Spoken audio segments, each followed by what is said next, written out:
Hey, what's up? This is Mark Fest, the author of SurThrival Guide for Under 18ers, and today I want to talk to you about running away. More specifically, not running away. First off, if your parents are annoying, if your town is lame, if your life is just sucking the life out of you, I completely understand why you want out. Much of my own growing up took place in Fairfield County, Connecticut, and that's about as close to hell as I wish to get myself. Wanting to get out on your own is actually a positive sign on your part. It's like when a 6-year-old says something like, "When I'm big, I want to fly planes." It's healthy to look at the future, to want to get out there and do stuff of your own. It's part of growing up. It's part of becoming your own person. There's nothing wrong with it. It's just that, like age 6 is a little soon to start student piloting aircraft, the teen years are a little soon to start going out into the world solo. Some people think that because I wrote a book on how to live solo before age 18 that I'm trying to persuade kids to run away from home. Now, it's true that when I started writing SurThrival Guide, I had a bit of the coolness thing about it in my head because my best friend from that time period was living on his own. He had been on his own from age 14 up in Manhattan. What started that in his case was that he wanted to drop out of high school and program video games. Predictably, his parents said no. Not so predictably, out the door he went. Initially, he managed to support himself by working at McDonald's and such. When he wasn't doing that, he was self-teaching computer languages and programming and such from those mega books you get from the library. Internet was 15 years off into the future, but this is where he buried himself, and he self-taught himself as a programmer. It wasn't until about age 17 before he finally got paid for what he learned, and his efforts ultimately brought him huge success, monetary and other, but only after huge struggles, some literally life and death. And that's where a SurThrival Guide comes in. Among all the kids who were on their own as teens, for every one of my friend, there are like 20 others who did not make it. Now, some of them might still be alive, but many more have gone through traumas that nobody of any age should have to deal with, and were then or still now homeless or in jail. Consider SurThrival Guide itself. The chapter on protecting yourself from crime, it's the thickest one in the book. A young person on their own is hugely vulnerable, and this is not just somebody stealing your lunch, it's about somebody taking your life in some cases. Schools have a lot of bullies, and the world in general has a lot of creeps. Movies cover about 1/1000th of it in that glossed over Hollywood way. There are people who would have no hesitation about hacking you up and throwing the remnants in plastic bags into a dumpster, throwing you out of a window, push you off a bridge or a rail car, poison or overdose you. There was a serial killer from the early 1990s named Jeffrey Dahmer who literally had a taste for teen runaways as he ate the evidence of his crimes. Once upon a time, there was this 15-year-old who showed up at my church in San Francisco. An older man had basically offered him a place to sleep and stay, which this kid naively accepted.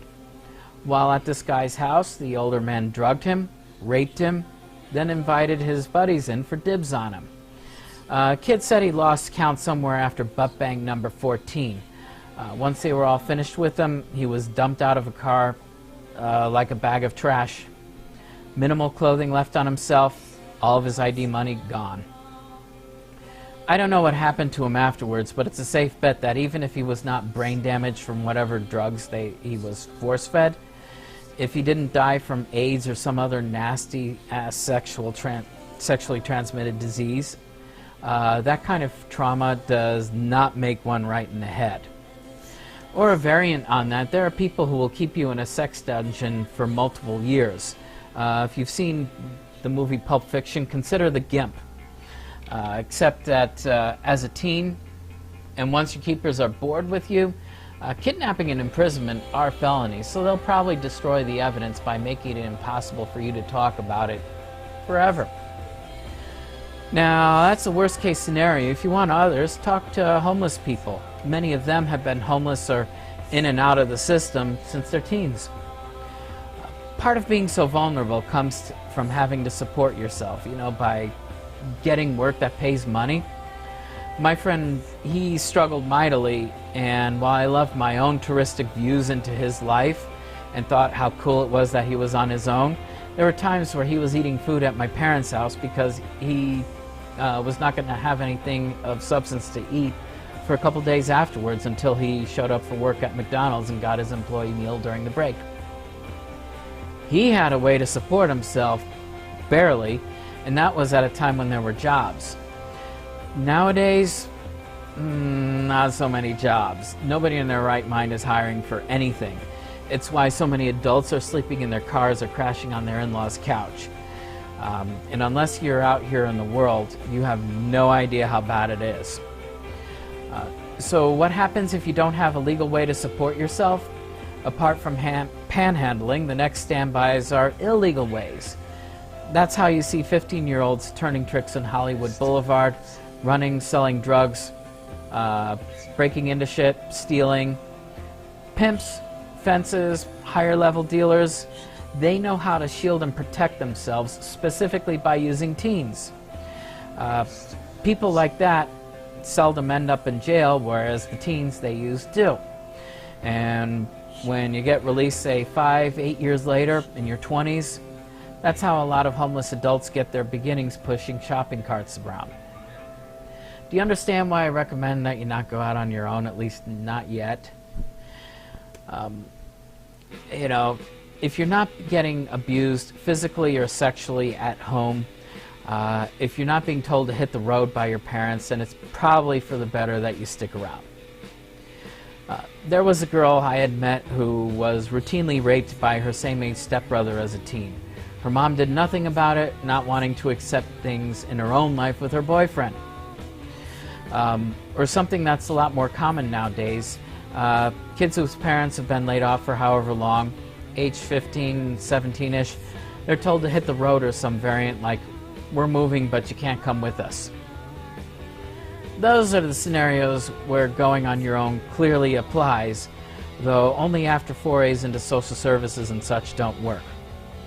Social services, I don't blame anyone for not wanting to get them involved, no matter how bad things are going at home.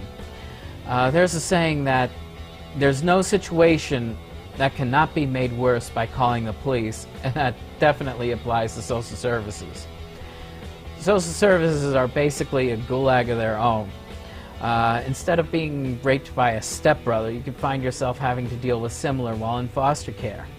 And if you ditch them, family court will likely send you straight back. Social services, government, police, or other, while they might help in some situations, they're not a panacea or cure-all. And government versus the private, government's usually worse. So if you're not facing an extreme scenario like I mentioned, stick around. Make some plans for yourself. Physically strengthen, build your body up, explore the library, grow your mind, grow some in-demand job skills, find a job or create your own, scrape together some cash, map things out, take advantage of your time at home. There's no reason you cannot get yourself better situated for the day that you really do go out on your own. What resources or options are available to you? I'll come back to that in a different video. Now, if your situation is such that you know you have to get out on your own sooner than later, start mapping things out for yourself. But unless you're facing a serious abuse situation, an immediate life or death scenario, you're likely better off staying with your parents or at least staying around in town. Best to you whatever you decide. Take care. Thanks for watching.